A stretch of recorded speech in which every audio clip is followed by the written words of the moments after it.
Section of the Bible here that I want to look at is Luke 6, 6 to 10. Luke 6, 6 to 10.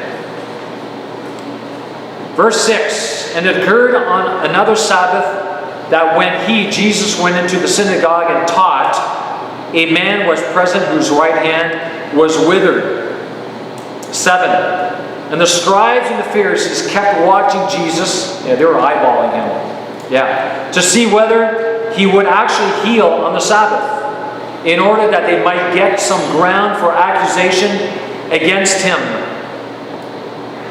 8. But he, Jesus, was aware all along of their thoughts. Now see, people say that he was God. See, he knew their thoughts. That proves that he was God.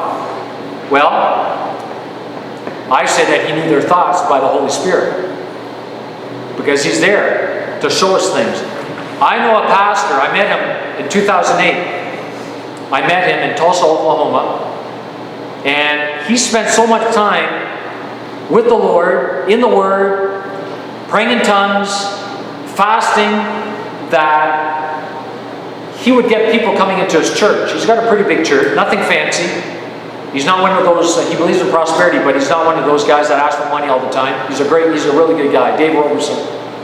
And he started noticing that people would come to join his church, or come and check out, I'm going to come and check out your church on Sunday morning, let's go see that church. And God would supernaturally give Dave a little biographical sketch of that person. Yeah, just to let him know who that person was. Was he here to criticize? What his needs were? Maybe he was hurting, whatever. The Holy Spirit would reveal to him just some things that for Dave, so that Dave could minister to that person. And I'll tell you, when I heard that, I said, I want that in my life. So I can help people, and also so I can protect myself from certain people. Because there are people out there, Paul talks about false brethren, and I think a lot of times, no, I don't think so, I know so, a lot of times that we get associated with people that call themselves Christians, and then we find out maybe a year down the road, 6 months down the road, 2 years down the road, your bank account's cleaned out, or this and that, and they're gone. I've heard the stories, but the whole time I know for a fact that the Holy Spirit was there to warn you, because He is there to help you. And one of the ways He wants to help you is to warn you, to protect you, So let's go on here. He was well aware, verse 8, he was well aware all along of their thoughts. And Jesus said to the man with the withered hand, come and stand here in the midst. And he arose and stood there. Verse 9.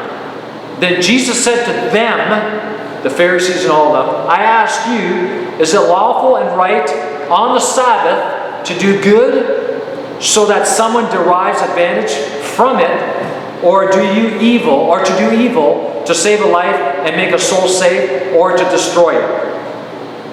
Verse 10. Then he, Jesus, glanced around at them all and said to the man, stretch out your hand.